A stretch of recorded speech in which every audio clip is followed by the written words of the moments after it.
informativo. Métase en sus asuntos, soluciones. Estados Unidos acaba de anunciar sanciones contra el hijo de Nicolás Maduro. El Departamento del Tesoro acusa a Nicolás Maduro Guerra, de 29 años de edad, de contribuir a la censura a medios de comunicación en Venezuela.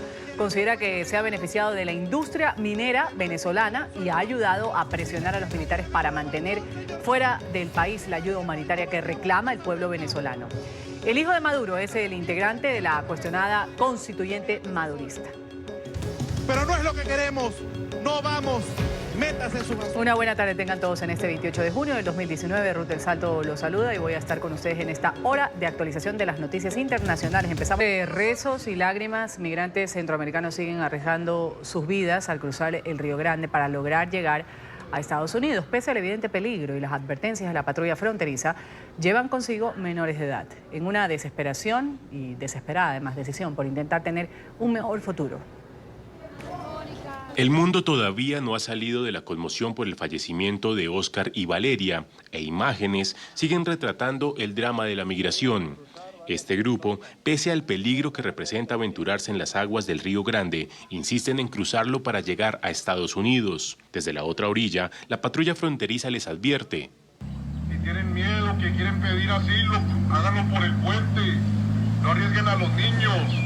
Pero ellos hacen caso omiso y se encomiendan a Dios con la esperanza que una fuerza divina les permita llegar ilesos al otro lado. Señor, seas tú en el nombre de Jesús, Padre, dándoles esa gracia, Señor, esa posibilidad, Padre, de poder entrar, Señor.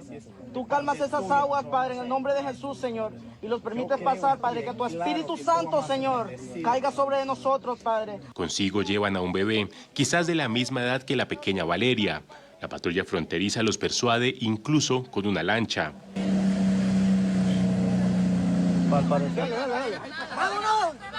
Pero aún así, se aventuran río adentro en un inflable.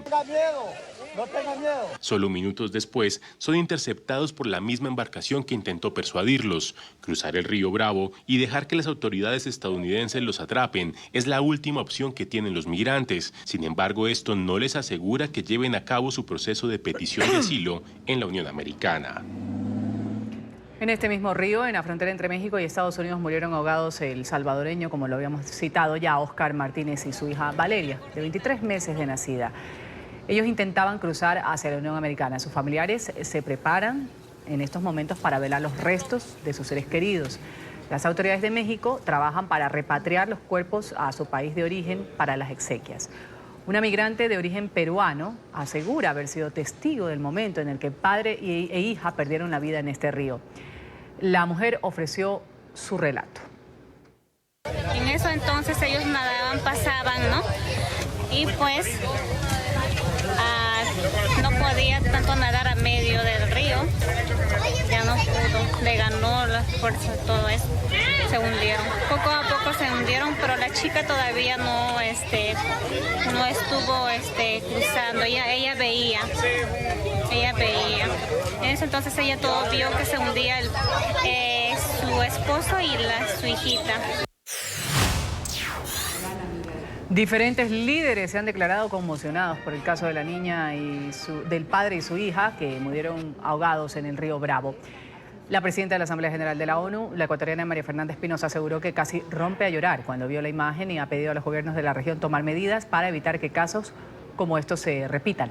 Lo mismo ha sucedido con la presidenta de la Cámara de Representantes, Nancy Pelosi. La demócrata, visiblemente afectada por la noticia, habló sobre la política migratoria de la Casa Blanca. Pueden simplemente imaginarse, el padre puso a la niña en la orilla para regresar y buscar a la madre, y la niña quería estar con su padre, así que se volvió a meter en el agua y luego él no pudo salvarla a ella y tampoco a sí mismo. Esta es una tragedia. Yo creo que el hecho es que la pregunta que nos hemos hecho siempre, esto se trata de entender las consecuencias de la política. Después de este debate demócrata, algunos precandidatos han visitado en Homestead, uno de los centros de detención de menores de migrantes. Las autoridades les han impedido el ingreso en este centro, en el que hay más de 2.000 niños. El gobierno de Donald Trump paga diariamente $800 por cada menor y algunos llevan hasta 6 meses detenidos. Información en directo con nuestra periodista en Florida, Paola Serna. Paola. Hola, ¿qué tal? Muy buenas tardes. Pues bien, estamos aquí frente al Centro de Detención de Niños Inmigrantes Indocumentados aquí en la ciudad de Homestead. Esto es al suroccidente del condado Miami-Dade.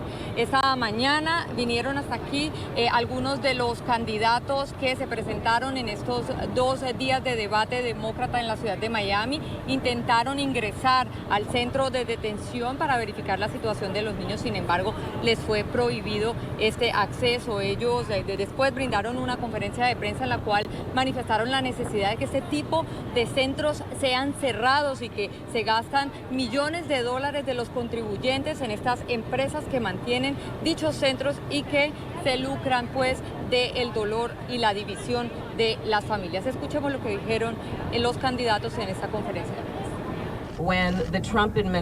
Cuando la administración Trump no mira los hechos de lo que está pasando en estos centros de detención con esos niños y las circunstancias por las que ellos llegan, es un abuso de los derechos humanos cometidos por el gobierno. Y estamos hoy aquí para poner un freno y decir que no lo vamos a permitir. No vamos a permitir que esto pase bajo nuestra supervisión. Déjenme decirles que si resulto electa, lo primero que voy a hacer es cerrar estos centros privados de detención, porque seamos claros sobre algo. Hay gente que se está lucrando con la encarcelación de niños. En vez de mostrarnos estas instalaciones de detención donde 2.700 niños se encuentran, nos frenaron, no nos permitieron el ingreso. Además, yo creo que ellos no quieren que nosotros veamos lo que está pasando detrás de estas paredes y de estos techos. Creo que de alguna manera esconden toda la saturación que existe ahora mismo. O es que hay algún tipo de abuso, hay algún tipo de daño emocional que se le han hecho a los niños. Llevan semanas y semanas, varios meses. Necesitamos una reforma. No están buscando el sueño americano. Están huyendo la pesadilla de sus propios países. Y hay que apoyarlos. Los inmigrantes indocumentados y las organizaciones que defienden sus derechos también dieron su opinión sobre lo que fueron estos 2 días de debate por la candidatura del Partido Demócrata aquí en Miami, particularmente en el tema que más les preocupa, el tema de inmigración. Esperan que se hagan resultados reales y que no se quede solamente en temas de campaña. Familias como la mía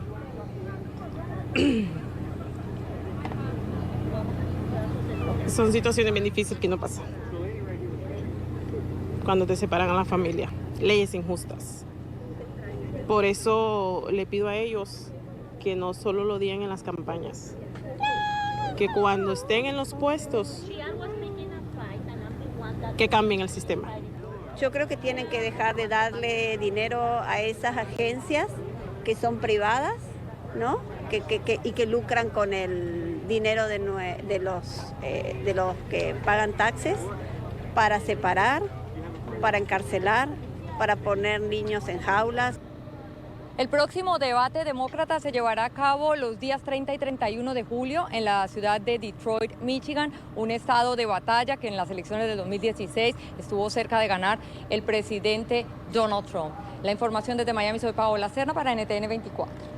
Gracias a Paola por ese reporte. La Corte Suprema de Estados Unidos va a examinar este viernes si el presidente Donald Trump puede poner fin al programa DACA. La máxima instancia judicial estadounidense de mayoría conservadora ha indicado que aceptó abordar 3 fallos de cortes inferiores que bloquearon la iniciativa de Trump de cancelar el programa de acción diferida para los llegados en la infancia. DACA, por su sigla en inglés, ha sido creado en el 2012 por su antecesor Barack Obama y protege de la deportación a miles de migrantes que llegaron ilegalmente a la Unión Americana cuando eran niños. Son conocidos actualmente como los soñadores.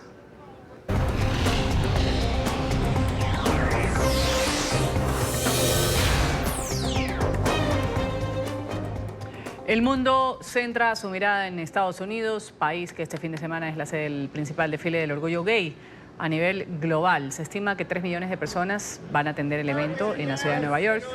Exactamente un 28 de junio, como hoy, pero hace 50 años, la Gran Manzana era epicentro de los eventos que marcaron el inicio de la lucha por los derechos de la comunidad LGTBI. NTN 24 está en el lugar de la noticia con nuestro periodista Alejandro Rincón. Alejandro, una buena tarde. La marcha nacional del orgullo Hola Ruth, televidentes del Canal de las Américas. 1 de la tarde, 23 minutos en la ciudad de Nueva York. Sube la temperatura del verano y también sube el ánimo por la celebración del desfile del orgullo gay, que año a año convoca en esta parte de la ciudad de Nueva York la principal movilización que reivindica la lucha por los derechos de la comunidad LGTBI en los Estados Unidos. Sin embargo, este 2019 la Gran Manzana también es epicentro de la principal celebración a nivel global del orgullo gay. Es de hecho la primera vez que la ciudad de Nueva York es epicentro de esta importante cita. Por lo menos 4 millones de personas se prevé que hagan parte de esta cita en el transcurso del fin de semana, aun cuando en este momento lo más importante es el ánimo de celebración y de festivo. La realidad es que detrás de esta celebración, hace 50 años era sombrío el tono que marcaba el inicio de estas celebraciones. Después de una acción policial que fue brutal en contra de la comunidad, esa primera movilización de reivindicación de los derechos fue la que marcó el inicio de la lucha por los derechos de la comunidad LGTBI. Y es justamente ese el sentido por el cual se congregan ahora personas de todo el mundo. Fíjense en las reacciones de algunas de las personas que están desde ahora listas para ser parte de esta celebración.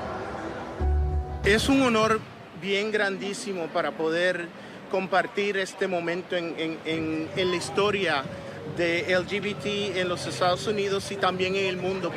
Hombre, pues la verdad que es un reconocimiento para la gente que es homosexual y que vamos, que son iguales que otra persona y que no tienen por qué discriminarla. Queda muchísimo por hacer y muchísimo para que la gente al final se normalice. Pero vamos en ello, estamos en camino.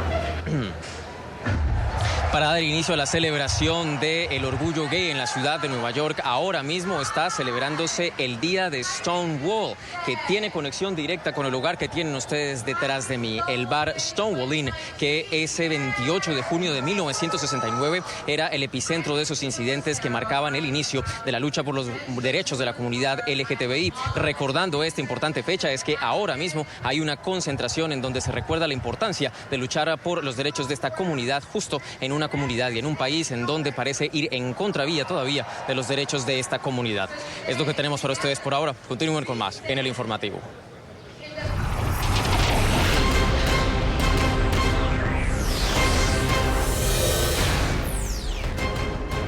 En Colombia, un paquete de 23 medidas para incrementar la protección a los excombatientes de la FARC ha sido presentado por el gobierno de Iván Duque. Habrá grupos especiales de investigación y esquemas prioritarios de seguridad. El partido FARC consideró insuficientes las medidas. Organizaciones no gubernamentales señalan que 115 guerrilleros desmovilizados fueron asesinados entre diciembre del 2016, cuando se firmó el acuerdo de paz, y el 18 de junio del 2019. El diálogo entre el régimen de Venezuela y la delegación del presidente interino Juan Guaidó en Noruega va a continuar, así lo ha afirmado Nicolás Maduro. Esto pese a las nuevas denuncias de Maduro sobre un presunto complot encabezado por Guaidó para derrocarlo y asesinarlo. El mandatario encargado no se ha pronunciado sobre nuevos acercamientos con el régimen, pero sí desestimó las acusaciones de magnicidio, advirtió que va a seguir instando a los uniformados a que desconozcan a Maduro. Representantes de Guaidó y del madurismo se reunieron a finales de mayo en Noruega sin llegar a acuerdos. Desde entonces el presidente interino ha afirmado que el único objetivo de cualquier reunión con el régimen es y será poner fin a la usurpación del poder e instaurar un gobierno de transición. Yo prefiero entonces callar, porque en estos casos quiero que el diálogo continúe, como va a continuar. Eso es lo único que les puedo adelantar. El diálogo con los noruegos sí va a continuar y vamos a avanzar en acuerdos verificables, cumplibles, por la paz de Venezuela. Antes de la pausa, en California, miles de bombillas iluminan una colina en la ciudad de El Paso Robles. El artista Bruce Munro convirtió el lugar en una alfombra de luces. Los asistentes pueden apreciar estos puntos brillantes de colores que se pueden ver a lo largo de 6 hectáreas. Los turistas están viajando desde Los Ángeles para visitar este sitio.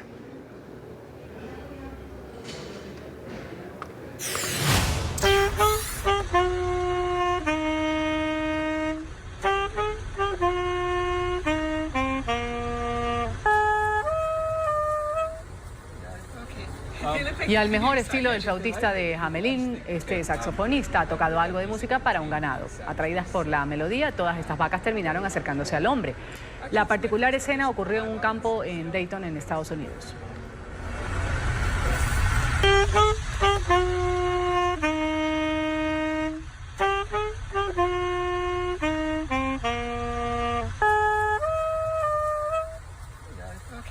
They look like they're getting excited. I think they like it.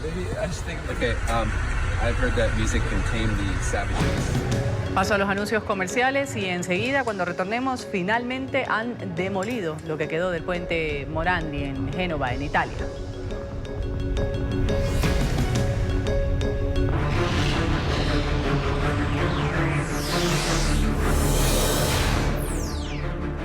Ha iniciado en Japón la cumbre del G20. El presidente de México, Andrés Manuel López Obrador, es el gran ausente. Hace unos meses el mandatario explicó que no iba a asistir a este evento por considerar que ahí se trataría la guerra comercial entre Estados Unidos y China, asunto que afirmó no era de su competencia. En su presentación acudió el canciller Marcelo Ebrard, quien sostuvo un breve encuentro con el secretario de Estado de la Unión Americana, Mike Pompeo. Hablaron sobre la ratificación del nuevo Tratado de Libre Comercio de América del Norte y sobre el recién firmado acuerdo para regular la migración centroamericana.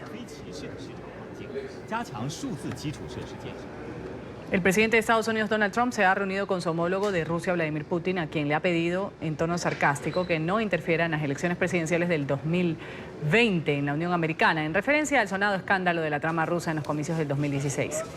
El republicano también se ha reunido hoy con el presidente brasileño, el ultraconservador Jair Bolsonaro. Hay expectativa por el encuentro de mañana entre Trump y el presidente de China, Xi Jinping, en medio de la guerra comercial que sostienen ambas naciones.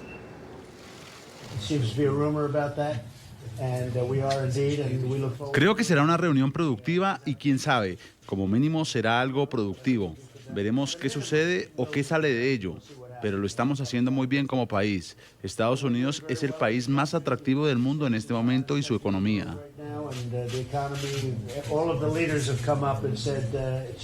Todos los líderes se acercaron y dijeron que es increíble lo que sucedió con Estados Unidos. Y me felicitaron, y felicitaron a la gente de Estados Unidos. Así que veremos qué pasa mañana con China. El Dalai Lama ha afirmado que el presidente de Estados Unidos, Donald Trump, no tiene principios morales. El líder espiritual de 83 años y ganador del Nobel de Paz calificó de equivocado el eslogan de Estados Unidos primero, que usa siempre el mandatario, pues considera que la Unión Americana debe asumir una responsabilidad global. Además, asegura que el republicano no sabe manejar sus emociones, a las que tildó de demasiado complicadas, y que su discurso es contradictorio. En palabras del tibetano, un día dice una cosa, al día siguiente dice otra. En otras noticias, sigue la emergencia en Europa por la primera ola de calor del 2019. En España se ha reportado la muerte de 2 personas en las últimas horas.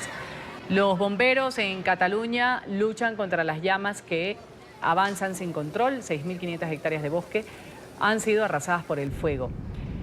Alemania, Francia y Holanda están tomando medidas para evitar afectaciones en la población por las elevadas temperaturas.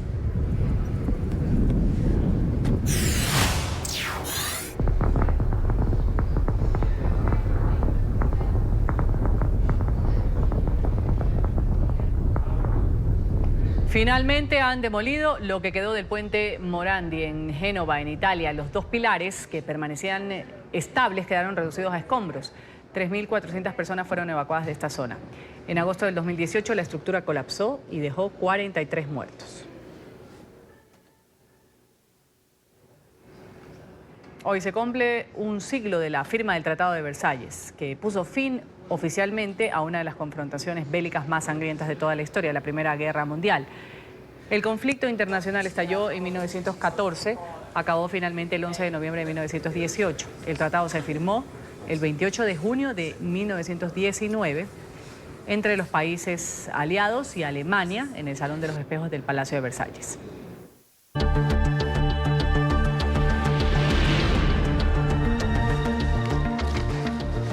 En la 49ª Asamblea de la OEA, que se clausura hoy en Medellín, se dio a conocer un dramático informe sobre los migrantes venezolanos.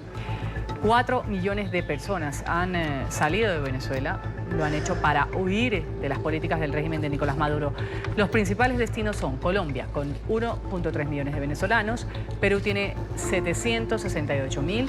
Chile, 288.000. Ecuador acoge a 263.000. Y Brasil a 168.000. De acuerdo con el reporte, las principales causas de la migración son violencia, desnutrición, asimismo, colapso de la economía, otro preocupante dato del informe que muestra que dentro de Venezuela la mitad de las mujeres embarazadas tienen algún nivel de desnutrición. Esta es la radiografía más actualizada y precisa sobre el doloroso fenómeno del éxodo de venezolanos que huyen del régimen de Maduro. Son 4 millones de ciudadanos, la mayor migración en el continente y la segunda en el mundo, solo superada por los sirios en Turquía. Los venezolanos salen de su país agobiados por la violencia, el hambre y la pobreza. La crisis humanitaria, reflejada en la escasez de medicamentos y alimentos. La falta de atención en salud también es determinante para la huida de los venezolanos. Cerca del 50% de las mujeres embarazadas, según Cáritas Venezuela, tienen desnutrición aguda o moderada y 8 de cada 10 venezolanos han reducido su ingesta calórica. Además de más de un tercio de la población no puede alimentarse 3 veces al día. Colombia es el mayor receptor, con una cifra de 1.300.000 venezolanos que han llegado. Junto con Perú, Chile y Ecuador, albergan al 67% de los migrantes. En el último año, el grupo de trabajo ha registrado que al menos 101 venezolanos han fallecido tratando de huir por vía terrestre o vía marítima. El informe de la OEA denuncia que quienes logran cruzar la frontera están expuestos a grupos del ELN y colectivos armados que en el lado venezolano les cobran a los migrantes bajo amenazas para poder circular. Se cobra $1 por cada venezolano que entra o sale del país. En términos conservadores, si el 25% de los venezolanos usa las trochas para entrar o salir de Venezuela, estamos hablando que estos grupos irregulares están haciendo cerca de $10.000 diarios, lo que quiere decir $300.000 al mes. El coordinador del informe, que además es delegado del gobierno interino de Guaidó, cuestionó la falta de respuesta de Naciones Unidas y le pidió a los países del continente evitar deportaciones de los migrantes.